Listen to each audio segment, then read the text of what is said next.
НТС'те жумалык, студияда Миржан Балыбаев. Саламатсыздарбы? Биздин каналдын кабарчылары аптанын эң маанилүү окуялары тууралуу сиздерге кеңири айтып беришет. Алгач бүгүнкү берүүбүздүн кыскача мазмуну. Балдардын аты жөнүндө билебиз, ата-энелердин атын жөнү билебиз, кимдер экендигин билебиз, баары Кыргызстандын жарандар. Бүгүнкү күндө ал балдар чоңоюп акыл эси кирип калды, багып алган ошол балдар бүгүнкү күндө ата-энесин ата менен деп жүрөт. Жаңы төрөлгөн ымыркайларды саткан гинекологдор буга чейин дагы кармалган, бирок анда алар жазаланган эмес. Бул ирет кылмыш иши аягына чыгабы? Бул жерде бир бала бар, ошону көрчү деп айтыптыр. Анан барып караса ошол көбөзүнүн ичинде жатыптыр, башка фамилия менен мальчик деп жазылып, биз берген кийимдер менен өзүсү алып даярдап койгон кийимдер менен жатыптыр. Учурунда депутаттардын тобун айыптоого негиз болгон белизден келген кагаздар алигиче табылбай жатат. Өтө жашыруун деген мөөр менен башкы прокуратура эмне болгон документтерди жашырып жатат. Генерал Сегизбаев ошол күнү бизди жалган маалымат берип аткан. Ушундайбы? Мен туура түшүнүп атамбы? Жок нерсени бизге көрсөткөн, туурабы? Алынбаган кагазды көрсөткөндөй болуп атат, туурабы? Башкача айтканда. Расмий түрдө биз документ алган эмеспиз. Эмнеге Кыргызстанда ачык айкын жана таза бизнес жүргүзүү пайдасыз? Президент ишкерлердин арыз муңун укту. Өкмөткө тиешелүү тапшырмалар берилди. Айрым ишкерлер ушундай тоскоолдуктардан, текшерүүлөрдөн ва тажагандан кээ бирлери бизнесин жаап башка өлкөлөргө алып кетип аткандагы мына маалыматтарыма катышып атат.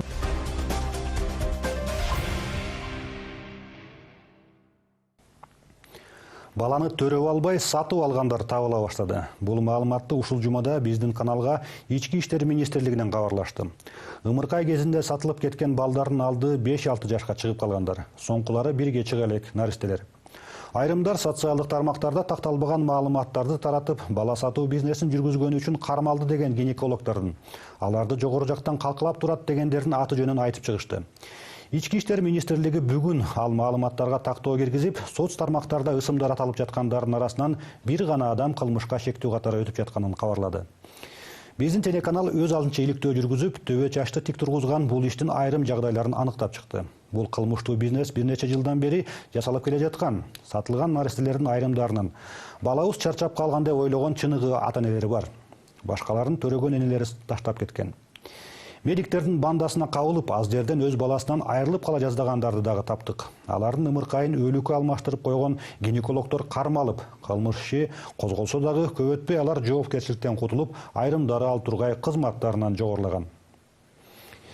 Демек, жакында эле кармалган медиктердин бандасынын бети мындан бир нече жыл мурда эле ачылмак. Бирок кимдир бирөөнүн кийлигишүүсү же акчанын күчү менен мындай үрөй учурган бизнес жүргүзгөндөр жазасын албай, жаңы төрөлгөн ымыркайларды өлүк балдарга алмаштырып кылмыштуу ишин уланта беришкен.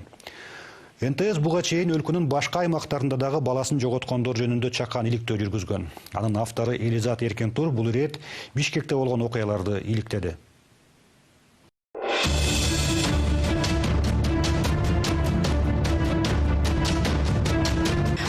Чип үстүнө жен деп оңдогон экен да, анын баары делодо. Ушу документтердин бүт баарын жазган врач заведующий болуп кайра көтөрүлдү жумуш ордунанчы. Бул 5-6 жылдан бери акырын келаткан схема болгон. Честно говоря, я была в шоке. Бала саткан банданын изине түшүү үчүн милиция кызматкерлери ыкчам маалыматтын үстүндө жарым жыл иштешкен. Дарыгерлерден турган уюшкан топ ымыркайларды сатуу үчүн документтерди жасалмалап, мыйзамсыз аборт кылып жүргөнү аныкталган. Алар мындай кылмыш иши менен 6 жылдан бери алектенип жүрүшүптүр. Бул 5-6 жылдан бери акырын келаткан схема болгон. Аларга келип сурангандар болгон, документтерин жасап бер, ушу балдарды асыраганга жардам бер деген суроолор болгон. Аларга кандайдыр деңгээлде ушу акча сунушталган. Айрым маалыматтарга караганда милиция кызматкерлерине бир келин арыз менен кайрылып, төрөтүүндө аны тирүү ымыркайын өлүккө алмаштырып койгонун айткан. Ошол ишти иликтөө учурунда дарыгерлердин башка дагы былыктары чыга баштаган. Азырынча 5 факт аныкталды. Алардын бири боюнча өздүк булактардан маалымат алууга жетиштик. Россиянын жарандыгын алган кыргыз улутундагы аялга ымыркайды сатуу үчүн дарыгерлер кеминде көп жыл мурда эле жабылып калган төрөтүүнүн мөөрлөрүн, документтерин пайдаланышыптыр. Ага кошумча баланы багып алып жаткан келиндин Кыргызстан аймагына кирген датасы менен ымыркайдын бул жакта төрөлгөн күнү дал келбей алган. Ортодо бир жумалык айырма чыккан. Конкуренттүү балдар бар. Аларды багып жүргөн ата-энелер бар. Алардын баарын биз билебиз. Балдардын аты жөнүндө билебиз, ата-энелердин атын жөнү билебиз, кимдер экендигин билебиз, баары Кыргызстандын жарандар. Бүгүнкү күндө ал балдар чоңоюп акыл-эси кирип калды. Багып алган ошол балдар бүгүнкү күндө ата-энесин ата менен деп жүрөт. Канчага чыгып калды бул жана? Алды 5-6 чыгып калды. Аркасы ымыркай. Канча ай? 1 жаштын тегерегинде. Алардын өзүнүн ата-энелери да таанылбайбы? Табылгандары да бар, табылбагандары да бар. Таппагыр ата-энеси белгисиз экенин да ушундайлар учурлар бар. Тергөөнүн кызыкчылыгы үчүн кылмыш ишинин көп жагдайлары ачыкталбай жатат. Бүгүнкү күнгө карата 5 дарыгердин күнөөсү аныкталып камакка алынды. Дагы 7 гинеколог айыпталуучу катары өтүүдө. Врачтардын уюшкан тобунун курамын Бишкектеги 2 үй бүлөлүк дарыгерлер борборунун, 1 менчик клиниканын жана 1 төрөт үйүнүн кызматкерлери түзгөнү айтылууда. Маалыматтарга караганда номер 1, номер 18 поликлиникаларынын гинекологдору азыр камакта. Кинаева Чурпана Фоновна, здесь она работает, работала. Вот. Сейчас кабинет пустует, конечно, она сейчас уже после отпуска уже не вышла. Вообще она была в отпуске и после отпуска уже не вышла. Такталбаган маалыматтарга караганда Таушул 18 поликлиникада иштеген гинеколог топтун башчысы болгон. Ал бул мекемеде 10 жылдан ашык эмгектенген. 45 жаштагы врачтын кесиптештери анын жүрүм-турумунан бала сатып жүргөнү байкалган деле эмес дешет. Честно говоря, я была в шоке. Чынын айтканда биздин кызматкерлердин кармалганын угуп төбө чачым тик турду. Ал мындай иш менен алектенет деп ойлогон да эмесмин. Биздин мекемеде аборт кылганга эч кандай шарт жок. Андыктан бойдон алдыруу жасалбайт. Поликлиникага кайрылган кош бойлуу келиндерди көзөмөлдөп, ай күнү жеткенче 4-төрөт үйүнө жөнөтөбүз. Мы вообще наше население направляем мы 4-й рубеж. Өздүк булактардын маалыматына караганда жогоруда аталган гинеколог Бишкектин борбордук бөлүгүндө чакан жеке клиниканы ижарага алып иштетип келген. Айтылган дарек боюнча издеп барып биз 1 кабаттуу мындай имаратты таптык. Эскилиги жеткен, терезелери темир тордолгон, тегерек четин желе баскан жай сыртынан караганда эле кандайдыр бир шектенүүнү жараткандай. Имараттын абалын көрүп, бул жакта гинекологиялык клиника иштетилгенде ишенүү кыйын. Бирок сыртындагы жазуу жана жакын жашаган тургундар чындыгында эле медициналык борбор болгонун тастыктады. Бала саткан банда кармалгандан кийин бул мекемеде жабылган. 2 жума мурда ичиндеги жабдыктарды кимдир бирөө көчүрүп кетти дешет көргөндөр. Ачыгылы очук постоянно. Иштеп эле аткан. Может, просто закрыли. Врачтар кирип чыкчу эле? Кирип чыкчу. Аялдар келчү эле боюнда бар. Эми боюнда бар экенин мен билбейм, просто эле что медицинский бирдеке экенин билем, что эмеге уколго деп. Өткөн эле неделяда бирөө укол сайдыртып жүргөн ушул жердечи. Я сама там давление мерила, сходила когда. Это гинекологический центр, да? Да, вроде бы. Алдын ала маалыматтарга караганда так ушул жайда келиндер боюнан алдырып жүргөн. Уюшкан топтун мүчөлөрү боюнда 32-33 жума болгон аялга да аборт жасагандан кайрат тартпаптыр. 7-8 айлык наристелердин сөгүн тирүү ымыркайларга алмаштырып, жаңы эле көз жарган энелерге өлүк балдарды көрсөтүп келишкен. Бул жеке клиникада баласынан баш тарткан аялдардын төрөтү да кабылданып, ал ымыркайлар наристеге зар болуп жүргөн үй бүлөлөргө сатылганы айтылууда. Акысына чоң суммадагы акча алып турушкан. Учурда милиция кызматкерлеринен тышкары Саламаттыкты сактоо министрлигинде түзүлгөн комиссиядагы бул чуулгандуу окуя боюнча иликтөө жүргүзүп жатат. Анда төрөт үйү менен поликлиникалардын маалымат базаларында дал келбестиктер көп чыгууда дейт аткаминерлер. Дарыгерлер борборлорунда азыр алдык. Канча учетто турат, канчасы төрөдү, каерде төрөдү алар. Же эгер чарчап калган болсо, каерде анын эмеси? Учету барбы патанатомияда? Келдиби ошол сөөгү? Келбедиби? Ушунун баарын карап атабыз азыр биз. Ишинде, жүрүшүндө мүчүлүштүктөр чыгып атат. Патанатомиянын эмеси бүтмөйүнчө бизчи мен азыр мынерде мындай дал келбестиктер бар деп айта албайм. Ымыркайларды саткан дарыгерлер тобу кармалды деген маалымат чыгары менен көпчүлүк эмнегедир дароо эле Бишкектеги 4-төрөт үйүн эстеди. Мунун себеби деле түшүнүктүү. Анткени бул жакта наристелердин уурдалышы, ымыркайлардын өлүмү, балдарды алмаштырып коюу сыяктуу жаңжалдуу окуялар көп катталып келет. Чуулгандуу маалымат тарагандан бери төрөттө ымыркайынан ажыраган энелердин көбүндө балким балам тирүү деген ойлор жаралып, социалдык тармактар ар кандай билдирүүлөргө толду.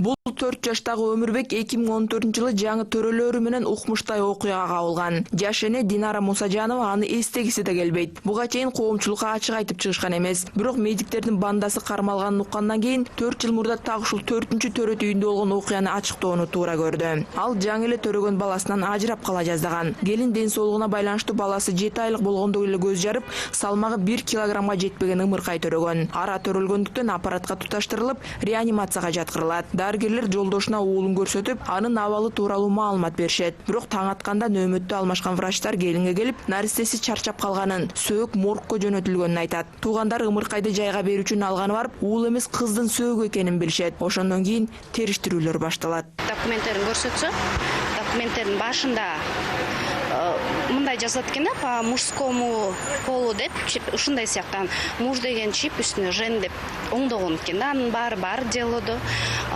Департаменттегилер келгенде дагы ошо жарымын өзгөртүп жетишип калышкан, жарымын өзгөртүп жетишпей калган да. Эски биркада болгон мальчик деген, анан жаңы биркада жазылган девочка делгенчи. Главврачка барса, ал командировкада баткенде деп айтышкан да, жок деп. Анан кеч ошол уруштар болуп 2-3 сааттан кийин главврач ошол жерде жүргөн болот. Эми тааныбайбыз да, анан кийин билинет да ошол главврач экенин. Сен балаңды көрсөң тааныйсыңбы деп сураптыр да. Ооба тааныйм деп айтса, анан жүрүп бул жерде бир бала бар, ошону көрчү деп айтыптыр. Анан барып караса, ошол көвөздүн ичинде жатыптыр, башка фамилия менен мальчик деп жазылып, биз берген кийимдер менен, өзүсү алып даярдап койгон кийимдер менен жатыптыр. Бул окуя боюнча баланы ата кылмыш иши козголуп, төрөт үйүнүн 6 дарыгери жумуштан алынат. Бирок 2 ай өтпөй ал врачтар кайра эле ишине кайтып келиштир. Ал эми соттук териштирүүлөр 2 жылга чейин созулуп, кылмыштын мөөнөтү эскирип кетти деген жүйө менен иш жабылып калган. Врачтар иштейт, азыр бирөө заведующий болуп калган, ошол эле детский реанимацияда заведующий кеткен ошол инциденттен кийин. Башка врачы, ошо документтерин бүт баарын жазган врач, заведующий болуп кайра көтөрүлдү жумуш ордунанчы. Динара Мусажанованын айтымында алардын уулун кызга алмаштырып койгон үчүн былык иштин бети ачылып калды. Эгер чарчап калган наристе эркек болсо, алар билбей деле калмакпыз дешет. Ал эми балыкчыдагы бул үй бүлө эгиздин түгөйүн өткөн жылдан бери издеп жатат. Алар кыздын бирөөнү дарыгерлер уурдап алышты деп айыптап келишет. Анткени келин боюнда бар кезде 8 жолу УЗИге түшүп, баарында тең эгиз экени көрүнгөн. Бирок операция жолу менен төрөгөндөн кийин дарыгерлер бир эле кыз бар деп айтышкан. Бул окуяга байланыштуу былтыр адам сатуу беренеси боюнча кылмыш иши козголгон эле. Андан бери 1 жыл өтсө дагы эч кандай жылыш жок. 1 жыл 2 айдан бери жүрөбүз. Балабыз табаздап аракет кылып, андай кылдык, мындай кылдык. Алып жетпей жатат. Анткени улардын байланыштары күчтүү экен. Жана бири-бирин аябай коргошот экен. Туура эмес болсо дагы. Өчө жакында Бишкекте дагы ушундай бала сатуу изчүү болуп атат. Мен ойлойм, булардын байланыштары бар деп жана ишенем ошого. Ал эми мындан 5 жыл мурда ноябрь айында кайра эле Бишкектеги 4-төрөт үйүндө бир наристе уурдалып, бир жума өткөндөн кийин Борбор калаадагы квартиралардын биринде табылган. Төрөт үйүндө боюнан түшүп калган келин ошол жакта жаткан наристени уурдап кеткен. Ал эми ага жардам берди делген медайым жумуштан гана четтетилип кутулуптур. Негизи эле өлкөдө буга чейин бала сатуу, алмаштыруу фактылары катталганы менен бир дагы дарыгер кылмыш жоопкерчилигине тартылып соттоло элек. Мунун себебин аткаминерлер мындайча түшүндүрөт. Эмне үчүн жоопкерчилик, ошол давагердин жоопкерчилиги жок. Мисалы, эгер ал күнөө өткөргөн болсо мамлекеттик мекемеде, ал менчик мекемеге кетип калып атат. Менчик мекемеде дагы эле күнөө жасай турган болсо, же башка жерге кетип калып атат. Ушундай маселелер болуп атат. Мисалы, чет мамлекеттерде мен айтып кеттим, черный список деген бар, кара тизме бар. Эгер кара тизмеге түшүп калсаң, эч бир мамлекет өзүнүн мындай барктаган мекеме аны ал кишини жумушка албайт, врачтарды. Мен врачтарды айтып атам. А бизде ушул жоопкерчилик кандайдыр жоктугунан да болуп атабы деп ойлоп атам. Эми акыркы чуулгандуу окуялардан кийин дарыгерлердин жоопкерчилигин күчөтүү үчүн мыйзамга өзгөртүү киргизүү демилгеленип жатат. Бирок бирөөнүн 9 ай бою көтөргөн баласын тартып алуудан, 7-8 айлык боюнда бар келиндерге аборт жасагандан, жаңы эле көз жарган энелерге башка өлүк балдарды көрсөтүүдөн кайра тартпаган мыкаачы врачтардын мыйзамдан сестенерине ишенүү кыйын. Эми алдыда дарыгерлердин бандасы саткан балдарды өз ата-энелерине кайтаруу сыяктуу оор иштер турат. Анткени наристелер башка үй бүлөдө тарбияланып, айрымдары эс тартып калган. Элизат Эркинтур, Александр Симонов, НТС Жумалык.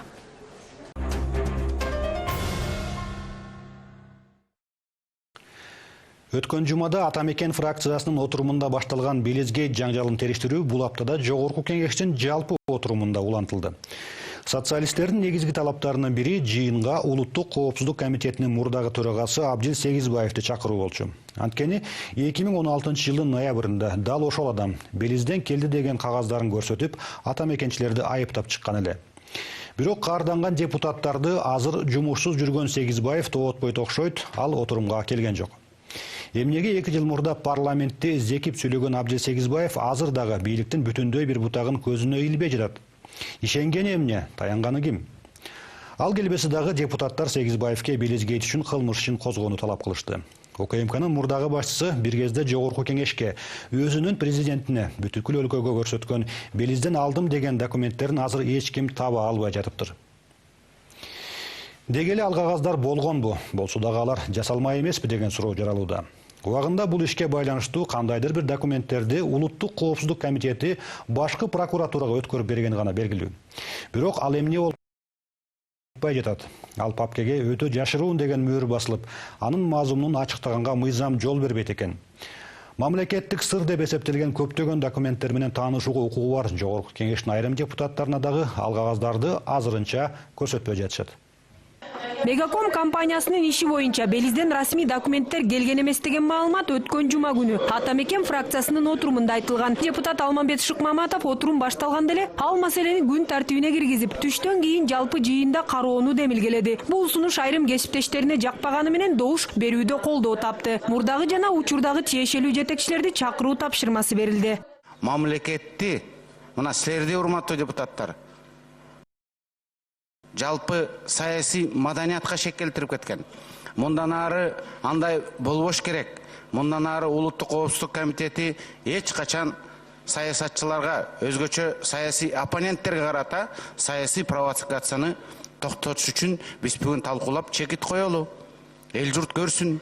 Укпайлы деп азыр мына даярданып укпай алсак, анда урматтуу депутаттар, анда бизди бардыгыбыз ушул жерде ар бирибиздин намысыбызга, намыстан өткөн бийик нерсе жок. Ар бирибиздин абырыбызга шек келип калат. Кыргыздын мыкты уул кыздары ак жеринен караланып, кээси түрмөдө отурат, кээси СИЗОдо отурат, кээси кызматсыз жүрөт. Биз ошолорго так баа бере албасак, анда бул тарых эртеңинде кайталат. Же сиздин башыңызга, же сиздин балаңыздын башына түшөт. Бул парламенттин бедели, бул улуттук парз, бул миссия, бул парасат. Вот фракция Атамекен такие лесовщики. Постоянно вы держите в напряжении всю страну. Но почему всегда из ДПК, кого там наших представителей не посадили сегодня в СИЗО ГКНВ сидят? Мы нигде не поднимаем этот шум, это рисовки. Мы молча ждем решения следствия. Калпты мамлекеттик деңгээлде айтышкан.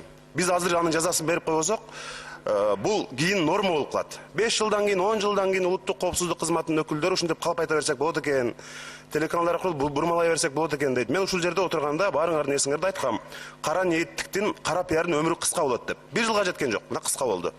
Азыр эми алар мактанып, оңду солду интервью берип атышат. Алар тескерисинче ошондой мамлекеттик деңгээлде бүтүндөй 6 миллион элди мамлекеттин жетекчисин парламент алдаган үчүн көчөдө баса албай калыш керек.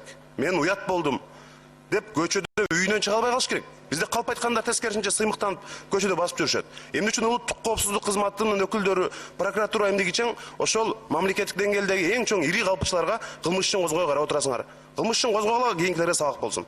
Түштөн кийин Улуттук коопсуздук комитетинин төрагасы Идрис Кадыркулов, башкы прокурордун орун басары Нурлан Дүйшөнбиев, тышкы иштер министри Эрлан Абдылдаев жана башка тиешелүү жетекчилер чогулушту. Бирок мурдагы жетекчилердин эч кимиси көрүнгөн жок. Эске салсак, Мегаком компаниясына байланыштуу Белиз өлкөсүнөн транзиттик документтер келгени тууралуу маалыматты 2 жыл мурда парламентте УКМКнын мурдагы башчысы Абдил Сегизбаев билдирген болчу. Аны ошол убактагы башкы прокурор Индира Жолдубаева да тастыктаган эле. 2016 жылдан тартып бүгүнкү күнгө чейин официалдуу түрдө Мегаком компаниясына тиешелүү акциялар боюнча трасттык документтердин Белиз мамлекетинен УКМКнын дарегине расмий түрдө келип түшпөгөнү жана бул документтер УКМКда катталбагандыгы аныкталган. Тактап кетчү нерсе, текшерүү учурунда мамлекеттик улуттук коопсуздук комитетинин кызматкерлери, биздин кызматкерлер Мусаханов жана Кенжешевалардын Белиз мамлекетине атайын барып трасттык документтерди алып келишкен деген маалыматтар дагы негизсиз экендиги анык болду. Трасттык декларацияда көрсөтүлгөн мурунку эки депутат, азыркы мына урматтуу Алмамбет Насыркановичтар ошол мамлекеттик органдарга бир таасир этти деген маселелер каралып чыккан. Ошол жумушчу топ түзүлүп каралып чыкты, бүт материалдар суратылып, тийиштүү адамдар суралып, анан мен айтып кеттим, дагы жолу кайталап коеюн. Ошол үстүбүздө жылдын 31-июлунда биз ушул факты боюнча, материал жыйынтыгы боюнча кылмыш ишин козгоодон баш тарттык. Көчө ушул биз кабыл алган чечимди башкы прокуратуранын тийиштүү башкармалыгы негиздүүлүгү жана мыйзамдуулугун окуп чыгып туруп жокко чыгарды, ал токтомду. Азыр кошумча текшерүү жүрүп жатат. Ушул кошумча текшерүүнүн жыйынтыгы менен дагы жаңы юридикалык баа берилет. Бул материалды деген өз убагында УКМК гриф совершенно секретно койгон. Ошон үчүн мен кыскача баягы материалдын сырын ачпай туруп мен көп моменттерге токтолуп кеттим. Эгерде ошол материалдын грифин сол секретнаны УКМК тийиштүү түрдө кайра рассекреттетсе, башынан айына чейин баарын жооп берүүгө даярмын. УКМКнын жетекчиси генерал Сегизбаев кагаздарды момундай эле көрсөтүп аткан го. Интернетке чыгарган го. Апостиль деген бир каякта бир сөздү алып келип ушул жерде ген прокурор экөө мактанып турган го. А биз азыр таппай атабыз деген бул кандай сөз? Демек, генерал Сегизбаев ошол күнү бизди жалган маалымат берип аткан. Ушундайбы? Мен туура түшүнүп атамбы? Жок нерсени бизге көрсөткөн, туурабы? Алынбаган кагазды көрсөткөндөй болуп атат, туурабы? Башкача айтканда. Расмий түрдө биз документ алган эмеспиз. Белистен эч кандай. Демек, ал жеке өзүнүн жолу менен алышы мүмкүн. Ошол документти бизге жана президентке көрсөтүп, ушул кылмыш деп чоң бир күнөөлөгөн. Мен аны айта албайм, бирок биз айта алабыз, сиз жок болгонсуз, биз катышып калабыз, туруш жерде суроо бергенбиз. Сураганбыз, кана кагаз дегенде бар, мына кагаз деп турганда. Белизден келген документтер тууралуу сөз болуп жатып, депутаттар бир топ саясатчыларга карата убагында атайын каралоо болгонун да белгилеп жатышты. Шоу экени бизге маалым болгон. Бул кандайдыр бир күчтөрдүн саясий оппоненттеринен өч алуу, каралоо негизинде ойлонуп табылганы баштан маалым болгон. Себеби документтер так болгон эмес. Бул жөнүндө бирөөлөрдү чакыртып эле каралоо ойлоп табылган нерсе. Туура Сооронбай Шариповичке туура маалыматтарды берик президентибизге. Көп акыйкатсыздык, көп адилеттүүлүк ордуна келет го дейм. Ана мен суроом, өзүңүз билгендей, мына шайлоонун өткөнүнө 1 жыл болду. Республика Ата журт партиясынын экс-лидери Бабан Өмүрбек Токтогулчка шайлоонун негизинде 10 адырдагы сүйлөгөн сөзүнө баягы улуттар арасында караздашуу деген себеп менен кылмыш иш ачылды. 5 эл аралык жана ошондой эле биздин эксперттердин бардыгы анда эч кандай араздашуу жоктугун билдирип, маалыматтар берилди сиздерге. 1,5 сааттык видео материалы бар, ал дагы берилди. Азыр эми президентибиз көп демократиялаштыруу боюнча, акыйкатсыздарды, адилеттүүлүктү орнотуу боюнча, коррупция менен күрөшүү боюнча көп иштерди жасап атат. Мен суроом сизге, Идрис Анарбекович, ошол материалдарды карап көрдүңүзбү? Ошол кылмыш иштин тагдыры кандай болуп атат? Республика Ата журттун партиясынын экс-лидери, коомдук ишмер, жеке ишмер, белгилүү саясатчы Бабан Өмүрбек Токтогулчун кылмыш иши жөнүндө сизден сурайын дедим эле. Ал материалдарды биз кылмыш ишине приобщать эткенбиз. Кылмыш ишине алкагында каралып атат. Бирок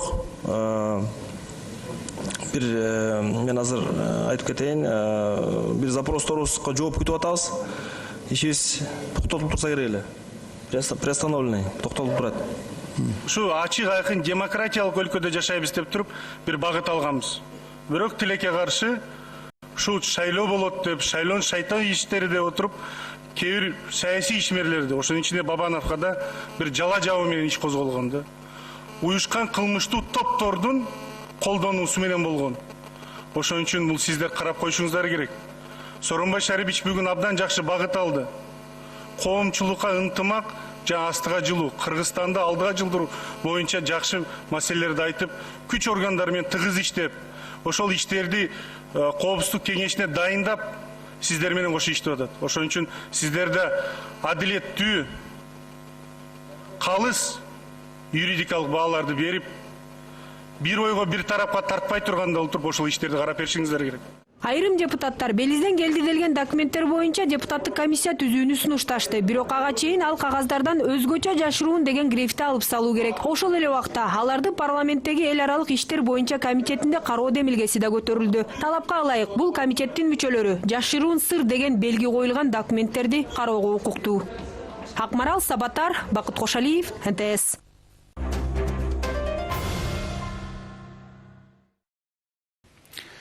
Кыргызстанда ишкерлик жүргүзүү кыйын болуп калды. Бул тууралуу дүйшөмбүдө президент Сооронбай Жээнбековдун бизнесмендер менен болгон жолугушуусунда айтылды. Өндүрүш, соода жана кызмат көрсөтүү менен алектенген жеке менчик тармактын көйгөйлөрү көп жылдан бери эле белгилүү. Начар мыйзамдар, жемкорлор, соттордун өзүн билемдиги.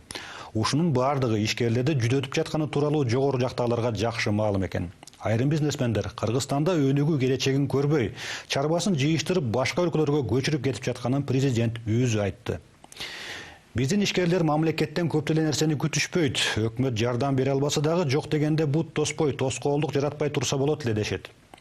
Мамлекеттик масштабтагы чоң майрамдардан тарта жергиликтүү деңгээлдеги тойлорго чейин ушулардын баардыгын өткөрүүгө жеке ишканалар өзүнчө жашыруун салык төлөшөт. Расмий фискалдык системадагы ишкерлерге түйшүк артууда. Ар кандай текшерүүлөр, уруксаат берүү тутуму, мунун баардыгын мыйзамга жамынган рекетке салыштырса болот. Кыргызстанга келген чет элдик инвесторлор расмий мекемелердин жемкорлугуна, жергиликтүү тургундардын догурнуусуна, ал тургай басмачылыгына кабылган учурлар да аз эмес. Жалпысынан алганда ишкерликке жакшы шарт түзүү аракеттери президент жарыялаган коррупцияга каршы күрөштүн натыйжасынан дагы көз каранды. Коррупция менен күрөшүү күчөгөндөн тарта мамлекет башчысы коомчулукка кайрылып, кандайдыр бир маселелер болсо коркпой айтып чыгууга үндөгөн. Көп өтпөй кат жүзүндө кайрылгандар көбөйүп, алардын басымдуу көпчүлүгү ишкерлик чөйрөсүнүн өкүлдөрү экени белгиленген. Кичи бизнестегилер ар кандай мыйзамсыз аракеттерден жапа чегип жатышканын айтышкан. Бул сапар мамлекет башчысы бизнес ассоциациялардын башын бириктирип, баардык көйгөйлөрдү бир жерден угууну туура көргөн. Негизги максат экономиканы өнүктүрүү үчүн бизнес чөйрө эмнени көздөйт жана аларды колдоо үчүн бийлик бутактарынан эмне талап кылынат деген суроого жооп табуу. Президент Сооронбай Жээнбеков сөз алган соң бул тармактагы бир топ көйгөйлөр менен тааныш экенин ачыктады. Өзгөчө сот тармагынын тазаланбай жатканы, ансыз да бутуна тура албай жаткан ишкерлик чөйрөсүнө кедергисин тийгизип жатканын айтты. Чынында эле бул дооматтардын баары тең эле жүйөлүү тилекке каршы мен муну моюнга алышыбыз керек.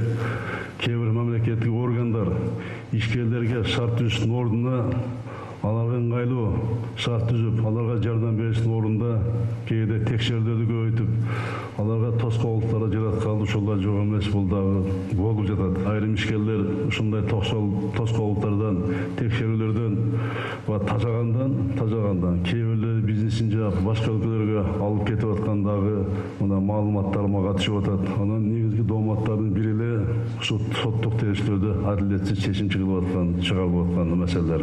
Жолугушууга ишкерлер коомчулугунун 38 өкүлү чакырылган. Алардын баары өздөрүндө болгон көйгөйлөрүн жашырган жок. Маселелердин негизгилери бизнес жаатындагы мыйзамдардын туруксуздугу, жергиликтүү рыноктун тышкы таасирден корголбогону жана мамлекеттик кызматкерлердин ашыкча аракетинен бизнесмендердин жапа чегүүсү.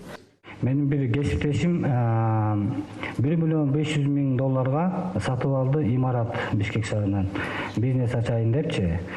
Анан шаарды борборунан сатып алды, 3 жыл 4 жыл болуп калды. Анан кандайдыр себептер менен өкмөт аны алып койду. Кыскасы мамлекеттик органдар алып койду. 3-4 жылдан бери барбаган жери калган жок. Же ошо имаратты ала албайт, же ошо $1,5 миллион ала албайт. Ушул күнгө чейин кыйналып жүрөт да. Анын укугун ким коргойт? Эгер ал биздин жаран болсо, $1,5 миллион салып ошака жумуш орун жок дегенде бир 100-150 кишиге жумуш орун түзөйүн деп пландары бар болчу. Көптөгөн текшерүүлөргө, көптөгөн салыктарды төлөөлөргө кошумча төлөмдөрдү мажбурлоого кабыл алып атышат азыр. Билесиздер, Баш прокуратура, каржы полициясы жана башка күч органдар азыркы учурда баягы өкмөт тарабынан ачылган атайын эсепке канча акча төгөбүз деп атаандашып көбүрөөк өндүрүп алалы деп атышат. Азыр билесиздер, көптөгөн кошумча төлөмдөрдү мажбурлоо болуп атат ири бизнестерде. Ишкерлердин айтымында Кыргызстанда салыктын өлчөмү бир кыйла ыңгайлуу делгени менен салык системасы ишкерлик кылууга өтө ыңгайсыз. Бул эл аралык Doing Business уюмунун көрсөткүчтөрүндө да белгиленген. Башкача айтканда, бизнесмен бүгүн бир шартта иш жатса, эртең ал өзгөрүп кетпейт дегенге кепилдик жок. Мындан улам көп бизнесмендер узак мөөнөттүү иш ачуудан чоочулап турушат экен. Ишкерлер жаңы салык кодексин кабыл алып, анда бизнес чөйрөсүнүн кызыкчылыктарында камтып кетүү зарылдыгын айтышууда. Бизнесмендер үчүн тиешелүү нормалар 5-10 жылга өзгөрбөй турушу зарыл дешет алар. Ушундай эле өзгөрүүгө туризм тармагы да суусап турганы баса белгиленди. Мамлекеттик органдар, ведомство бул ошол деңгээлде түшкөндө бул сөздөр унутулуп калат экен да. Ал жерге барганда алардын мамилеси башкача. Аларга мындай, мен оюмча, мындай бар окшойт. Мен 20 жылдан бери иштеп жүрөм бул министрликте же бул мисалы үчүн Север Электрдачы. Мага эч ким алмаштыра албайт, мага эч ким тие албайт деген бул ушундай ачык айтканда ушундай бир мамиле да. Биз жалдырап эле калып калабыз ачык, эмне дейбиз башка. Анткени премьер-министр деңгээлинен алып чыгабыз, биз аяк уганабыз, сүйүнөбүз, талкууланат, протоколдор түзүлөт. Сиз өзүңүз премьер-министр кезиңизде эсиңизде бар. Кол коюлат. Ошол протоколдор ишке аша келгенде эле такыр жооп келбей калат. Ошол ведомстводан такыр кайтпай калат. Хороших таких значимых результатов мы показать не можем. Туризм тармагын өнүктүрүшүбүз керек деп күнүгө кыйкырганыбыз менен эч кандай чаралар көрүлбөй жатат. Мунун кесипетинен Кыргызстан аты дүйнөгө чыкпай жатат. Эмгектер текке кетип жатат десек да болот. Бул жерде комплекс иш алып баруу зарыл. А биз болсо туризмди өнүктүрүүгө деп жылына 8 миллион сомго жетпеген каражат бөлүп жатабыз. Бул эмнеге жетет? Анан да туристтерди жиберген чет элдик компаниялар силерде вертолет жокпу деп таң калышат. А биздин барган туристтер тоо башында же башка жерде кырсыктап калса кандай болот деген суроо коюшат. Эмне деп жооп беришти билбейсиң. Туризм тармагы өкмөт тарабынан колдоо өтө начар болуп жатат десем жаңылышпайм. Бул жаатта маркетинг стратегия жок. Тактап айтканда чар жайды иштер жүрүп жатат.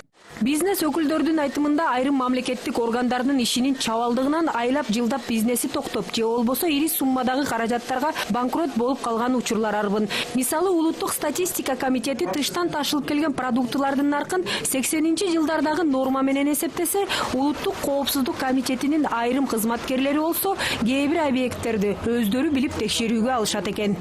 Мәселелер айтылды, укук коргоо органдары боюнча, ошого борболуга туурабы? Көбүнчө текшерүүлөр туура эмес. Мына бир мисал, кече Алабукада 10 күн ГКМ 2 кызматкери барып дагы тоо кенде иштеп аткан текшеребиз деп кирип, 10 күн 2 машинасы кирип салды. ГКМдин тиешеси бар экен ол кылмыштарга. ГКМдин. Же ал жерде жогорку кызматтык коррупциялык иш болбосо, ал экономика иш болсо, экономикага иштеген өзүнчө орган болсо, мына ушундай нерселер бар, жок эмес. Кээ бир жерде өз полномочий ашыргандар бар. Кээде барып алып текшергендер бар тоскоолдук бизнеске. Мына аз айтып атабыз, буга катуу киришебиз. Бизнеске тоскоолдуктарды алып салабыз, Кудай кааласа, алып салабыз. Мамлекет башчынын айтымында учурда ишкерлердин абалын, ишкерлик кылуунун шарттарын начарлаткан укуктук ченемдик актыларды кабыл алууга мораторий киргизүү зарыл. Буга кошумча бизнес омбудсмен институтун киргизүү да каралып жатыптыр. Силер дагы бекиткен, төлөбөй аткан жагында карап койгула. Бюджетке силер дагы бир жакты болбой, бюджетке бере турган каражат төлөгүлө. Анан биз дагы колдойбуз. Бизди билбейт деп ойлобогула. Биз билебиз. Тоо кендин каерде эмне болуп атканын, алкоголдук отурушта эмне болуп атканын, бүт бардыгын билебиз. Эмне болуп атканын. Ошон үчүн ошого чейин ал жака да катуу чара көрөбүз. Ошого чейин силер дагы мына ассоциация төрагасыңар, ошол бизнесмен топтоп, мына мамлекет, биз, мына бийлик силерге чечели деп атабыз бардык маселелерди. Шарт түзөлү деп атабыз. Чын дилибиз менен, ниетибиз менен. Үчүн дегенде силер биздин мамлекеттин келечеги бул бизнес. Биз канча өнүксө, экономика өнүгөт, жумуш орун болот, салык көбөйөт. Ошол баягы туура эмес кылып аткандарга силер да кайтып түзөлөлү, туура иштейли, мамлекетти элди ойлойлу. Үчүн дегенде мамлекеттин мойнунда дагы чоң жоопкерчилик бар. Мамлекет бул эл ошо элге дагы бере турганды өз убагында берели, чегерели, жашырбайлы деген нерсени да силер койгула. Ошондой эле өлкөнү туруктуу өнүктүрүү боюнча Улуттук кеңештин алдында өнөр жайды өнүктүрүү комитети түзүлөт экен. Ал коомдук башталышта иштеп, ага бардык тармактын өкүлдөрү кирет. Анда тармактагы бардык маселелер ачык талкууланары белгиленүүдө. Ал эми ишкерлер менен кезектеги жолугушуу болсо кийинки жылдын январь айында боло турган болду. Өлкөдө ишкерчиликке бейиш орнотуу, тактап айтканда, бизнесмендерге болгон мыкты шарттарды түзүп берүү аракети бир канча жылдан бери көтөрүлүп келет. Бирок ага карабастан тармакта көйгөй көп. Алар баягы эле негизсиз акча чогултуу, негизсиз текшерүү, коопсуздук жана тоскоол болгон мыйзамдар сымал маселелер. Бүгүн да бизнесмендер бир канча суроолорду көтөрүштү. Эми аларды тиешелүү мамлекеттик органдар дыккат иликтеп чыгуусу зарыл. Алардын чечилиши жакында өтө турган өнөр жайды өнүктүрүү комитетинин биринчи отурумунда талкууланышы күтүлүүдө. Акмарал Сабатар, Бакыт Кошалиев, НТС. НТС'тин кабарчылары жуманын эң маанилүү окуялары тууралуу сиздерге кеңири айтып беришти. Саламатта болуңуздар.